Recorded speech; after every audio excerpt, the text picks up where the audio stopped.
یہ بات کی تھی کہ آپ اس پر ورکنگ کریں اور آپ نے ان کو جن کو شناختی کارڈ دیے ہوئے ہیں ان کے شناختی کارڈ دیکھیں اور ان کو بلاک کریں، اور وہ بلاک بھی ہوں گے، اور جس آفیسر نے اس پر غلط طریقے سے ان کو ایشو کیے ہیں تو انٹیریئر منسٹری کو چاہیے کہ ان کے وہ خلاف کارروائی بھی ہونی چاہیے۔ صاحب ایم کیو ایم کی لیڈرشپ نے بہت تنقید کی ہے امن و امان کی صورتحال پر، سندھ حکومت پر بھی، آپ پر بھی، اور مصطفیٰ کمال نے یہ مطالبہ کیا ہے کہ امن و امان کی صورتحال کو قابو میں لانے کے لیے فوج کو بلایا جائے 3 مہینے کے لیے، کیا کامنٹ کریں گے آپ سے؟ دیکھیں، ایک تو بات ہے ایم کیو ایم کی لیڈرشپ پر میں یہ کہوں گا سینئر پولیٹیشنز ہیں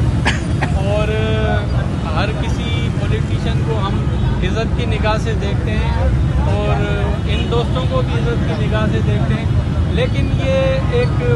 سستی شہرت والی اسٹیٹمنٹس دے رہے ہیں اور وہ چاہتے ہیں کہ ہم پبلک میں دوبارہ ریگین کریں، تو ہر کسی کا رائٹ ہے وہ اس قسم کی اسٹیٹمنٹ دیتا پھرے، اور کمیونٹی پولیس اور بہت سی چیزیں کہی ہیں۔ میں نے پچھلی اپنی پریس کانفرنس میں بھی کہا تھا کہ جن دور میں ایم کیو ایم کے دوست ہمارے وزیر داخلہ تھے ان کے دور کی آپ نکال لیں کرائم رپورٹ اور آج کی کرائم رپورٹس نکال لیں، آپ کو واضح فرق نظر آ جائے گا۔ میں اور کوئی بات کرنا چاہتا ہوں فوج والے پر یہ کہوں گا، دیکھیں انڈر دا کانسٹیٹیوشن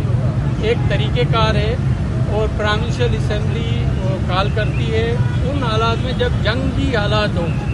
خدا نہ خواستہ کراچی ماشاءاللہ کراچی کے لوگ بڑے خوشحالی سے یہاں زندگی بسر کر رہے ہیں اور فوج ہماری بہت بڑی فوج ہے اور دنیا میں ان کا ایک نام ہے، اور ہماری جو بارڈر کی ایریاز ہیں وہاں پر وہ کافی ہمارے جوان وہاں ورکنگ کر رہے ہیں، اور جب بھی اس ملک کو فوج کی ضرورت ہوگی فوج حاضر ہوتی ہے، اور لیکن یہ ایک سوشل